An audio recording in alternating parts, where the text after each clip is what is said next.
Então, boa noite a todos. Agradeço o convite que fizeram. Apesar de não pertencer às equipas de Nossa Senhora, tenho tido a bênção de poder usufruir da presença dos casais Nossa Senhora no nosso movimento. E pronto, meu nome é Miguel Reis Cunha, não faz mal. E sou casado, tenho 2 filhos, tenho 2 afilhados. Eu digo isto porque depois posso também dar alguns exemplos de coisas concretas que fiz com eles, nesta coisa concreta das mães em dificuldade e em concreto as mães que lidam e confrontam-se com o problema da gravidez indesejada e do que é que devem fazer nesse momento. Eu acho fantástica esta frase, esta expressão do Papa Francisco das periferias existenciais, porque de facto focou-nos a nós, católicos, praticantes, a ideia de onde é que nós nos devemos concentrar. E essa concentração deve ser precisamente onde há sofrimento, onde há pessoas que estão a precisar da nossa ajuda, e há uma diversidade brutal, não é? Desde dos refugiados, desde da pobreza, e uma delas é, infelizmente, as famílias monoparentais, as mães que estão sozinhas. Para começar diretamente a fazer um enquadramento de qual é que é a lógica da nossa intervenção em face das mães em dificuldades, eu fazia aqui uma citação da Conferência Episcopal que, precisamente no último referendo, o último referendo foi no dia 11 de fevereiro de 2007, e 6 dias depois a Conferência Episcopal faz uma nota e onde foca um aspecto muito importante e recorda-nos, a nós católicos, como é que nós devemos comportar em relação às mães em dificuldade e, sobretudo, aquelas mães que estão confrontadas com o dilema do aborto. E diz às mulheres grávidas que se sintam tentadas a recorrer ao aborto, aos pais dos seus filhos, pedimos que não se precipitem. A decisão de abortar é, na maior parte dos casos, tomada em grande solidão e sofrimento. Um filho que no início aparece como um problema, revela-se tantas vezes como a solução das suas vidas. Não sei se sabem, mas o Cristiano Ronaldo, a mãe tentou várias vezes abortar, porque já seria um filho que veio fora da conta, e pelos vistos acho que ela tentou várias vezes dar uns saltos, porque ela pensava que dando uns saltos conseguia provocar um aborto natural. Não sei se foi por causa desses saltos que ele corre tanto, mas pronto. O que é certo é que, pronto, esse tal filho que era para ser abortado, neste momento sustenta a família toda, sustenta o futebol português, pronto. Portanto, a ideia de que um filho que no início aparece como um problema revela-se tantas vezes como a solução das suas vidas.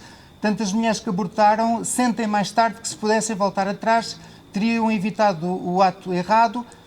Abram-se com alguém, reflitam em diálogo na gravidade da sua decisão.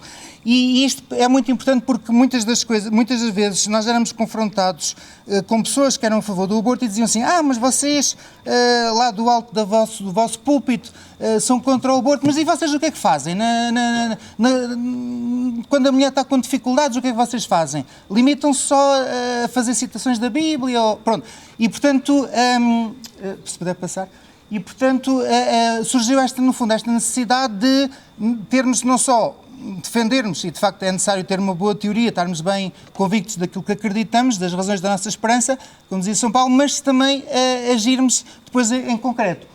No caso das mães grávidas em dificuldade, elas caracterizam-se basicamente por ter um contexto familiar disfuncional, em que muitas vezes...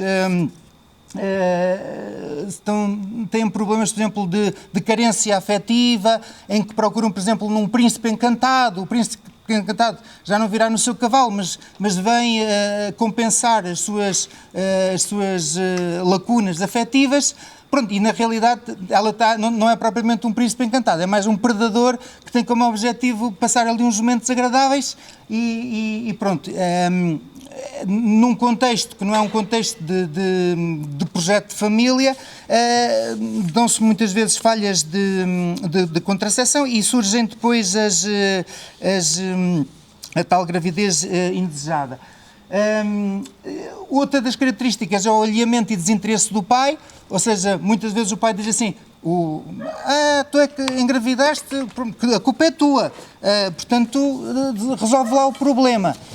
E além disso, muitas vezes, mesmo quando a mãe decide ter o filho, depois não desligam-se, portanto não querem pagar a pensão de alimentos e de facto é muito triste ver, às vezes, no Tribunal de Família, umas raparigas sozinhas com um bebê, muitas vezes acompanhadas pela avó do bebê, a preencher o impresso da pensão de alimentos, porque o pai desapareceu. E, portanto, há sempre esta característica, infelizmente, do desinteresse do pai e a vulnerabilidade também laboral. Muitas vezes, quando as mulheres estão a trabalhar, quando o patrão sabe que elas estão grávidas, elas são logo pressionadas ou para se despedirem ou com a ameaça do despedimento. E tivemos, por exemplo, um caso de uma grávida que tivemos que ir buscar às ruas de Lolé porque tinha sido rejeitada pelo namorado, tinha sido rejeitada pela própria família porque ela não queria abortar e a família queria que ela abortasse. Foi despedida pelo patrão e por simplesmente andava a deambular nas ruas de Lolé e nós conseguimos, com a ajuda de parceiros em Lisboa, comprar-lhe o bilhete de autocarro para ela ir lá para uma casa-abrigo. Esta problemática às vezes é um bocadinho escondida, mas ela existe. E em concreto, no Algarve, ela foi encarada, do ponto de vista histórico, logo aqui com a Santa Casa da Misericórdia de Albufeira. Não sei se alguns daqui conhecem a doutora Helena Serra, porque de facto ela e a Santa Casa da Misericórdia de Albufeira foi uma das fundadoras, não só ao nível do Algarve, mas ao nível do próprio país, de apoio a estas mulheres em dificuldade. Depois do referendo do aborto, o saudoso padre Jerónimo Gomes, que era um sacerdote que já na parte final da sua vida sentiu de facto esta vocação de apoiar as grávidas em dificuldade, depois criando o SOS de Vida. Após o falecimento do padre Jerónimo Gomes, a Caritas Diocesana também tem dado um grande apoio nesta problemática e a nível de todas as paróquias, a Conferência de São Vicente de Paulo, as ações sociais das paróquias também têm dado um grande apoio. Em 2007, quando foi do referendo, surgiu um grupo, que é o Grupo Cívico Algarve pela Vida, que fez em que uma pessoa que está neste momento aqui a tirar fotografias e a fazer gravações, fez-nos um cartaz fantástico que está ali, que diz: podendo ajudar duas vidas, acha justo eliminar uma, não é? Pronto, no fundo, aquela ideia da vulnerabilidade tanto da criança não nascida como da própria mãe. E depois do referendo, o nosso grupo foi então transformado numa rede de contactos, que é o Algarve pela Vida, se puder passar, em que nós, no fundo, o que fizemos foi pegar numa rede de contactos que conseguimos durante o referendo e pensar assim: nós não vamos deitar fora esta rede de contactos, vamos aproveitá-la para esta dinâmica, para continuar no terreno o apoio às mulheres grávidas. Esta rede de contactos é uma rede de contactos não só de pessoas católicas, mas de pessoas evangélicas, que também fazem parte do nosso grupo, e também de pessoas de boa vontade. Normalmente, a nossa atuação muitas vezes é feita através de uma linha telefónica, de várias linhas telefónicas que existe a nível nacional, que as pessoas telefonam para lá e depois eles encaminham-nos para nós os casos que abrangem todo o Algarve.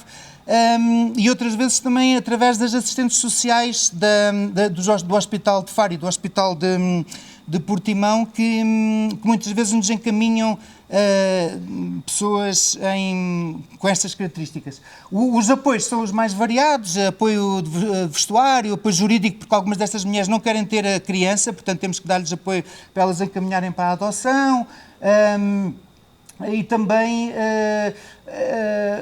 o reforço também da consciência do pai, não é? Nós muitas vezes procuramos chamar o pai, enfim, nós já falámos aqui de famílias cristãs, mas infelizmente estas são famílias que são disfuncionais, não é? O pai não está presente e, portanto, muitas vezes nós queremos chamar o pai, fazer com que ele tome consciência do que é ser pai, das competências parentais.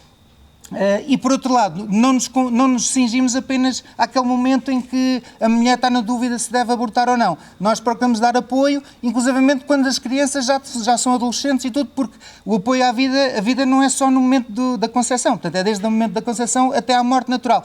Portanto, muitas vezes nós, à volta e meia, ajudamos pessoas que há uns anos atrás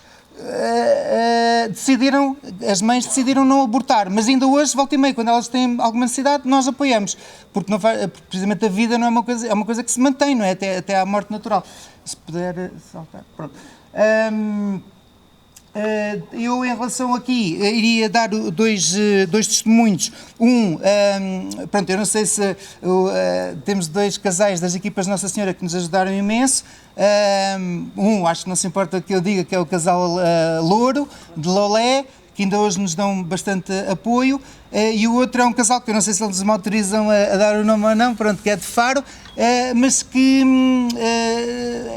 às vezes quando nós precisamos, por exemplo, uma mãe que tem mais um filho e depois é preciso mais um colchão, pronto, falamos lá com este casal das equipas de Nossa Senhora, reformados, os dois professores de Educação Física, e então lá vêm os dois com um caminhão, com uma carrinha, a trazer um colchão, coisas muito em que as famílias dão um apoio a estas outras famílias, entre aspas, que estão um bocadinho destruturadas e de alguma forma até dando o seu exemplo. Por exemplo, este casal de professores de Educação Física reformados, já tivemos uma situação em que era necessário que uma rapariga que decidiu dar o bebê para a adoção, mas que era necessário ir à consulta e basicamente a rapariga ia sozinha, porque normalmente num casal normal vai o pai e a mãe, não é? E no fundo ela ia sozinha e este casal o que é que fez?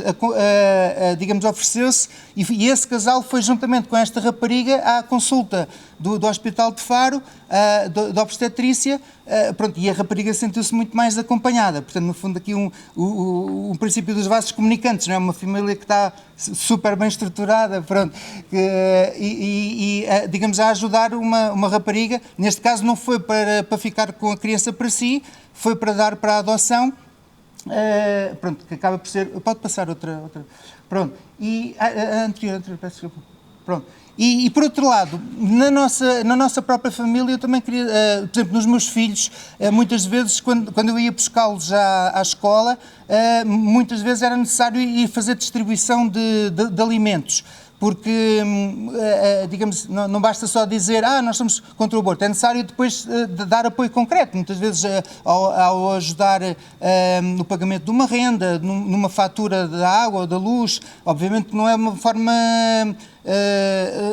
mensal, mas no fundo é para tapar ali uns buracos. E muitas vezes quando eu ia apanhar os meus miúdos ao colégio, nós depois a seguiríamos fazer distribuição de alimentos e eles próprios iam-me ajudar.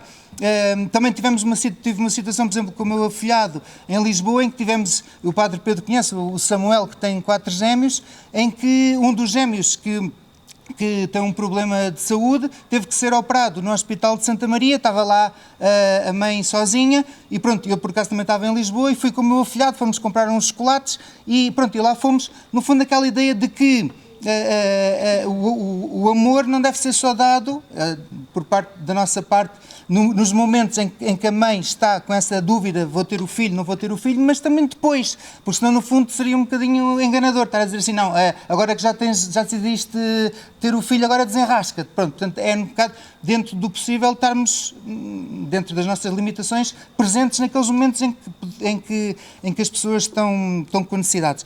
E para terminar, eu queria só focar duas iniciativas, uma que é a caminhada pela vida, que é uma coisa que fazemos em outubro de cada ano, em Lisboa, e outra, que são os 40 dias pela vida. Os 40 dias pela vida são 40 dias de oração que nós fazemos à porta da Clínica dos Arcos, em Lisboa. Pronto, também podemos fazer em família, também já tive essa bênção de poder fazer isso com a minha mulher. Estarmos ali à porta portanto, são turnos que normalmente coincidimos com o Advento e com os 40 dias da Quaresma. Pronto, porque é importante a ação, mas também sabemos que é muito importante a oração fundamenta a ação. E, portanto, também chamo aqui, digamos, faço aqui a publicidade para os 40 dias pela vida, para quem quiser, se nessa altura, por acaso, passarem por Lisboa, também poderem dar este contributo de oração e presença à porta da Clínica dos Arcos, que é precisamente onde fazem dezenas de abortos todos os meses, e nós estamos ali mesmo na frente de batalha, e, portanto, se alguém se sentir interpelado, é muito bem-vindo. Há um site onde se faz as reservas para as pessoas poderem ocupar os seus turnos. Pronto, e depois também temos uma página no Facebook do Algarve pela Vida, mas, no fundo, só um bocado para terminar, deixar aqui esta ideia de que trabalharmos em rede, trabalharmos em contacto com pessoas que mesmo algumas delas nem sequer são praticantes, com o objetivo de ajudarmos as mães em dificuldade, que infelizmente é uma realidade que está aí presente e que a doutora Sofia vai também falar agora sobre a parte da violência doméstica.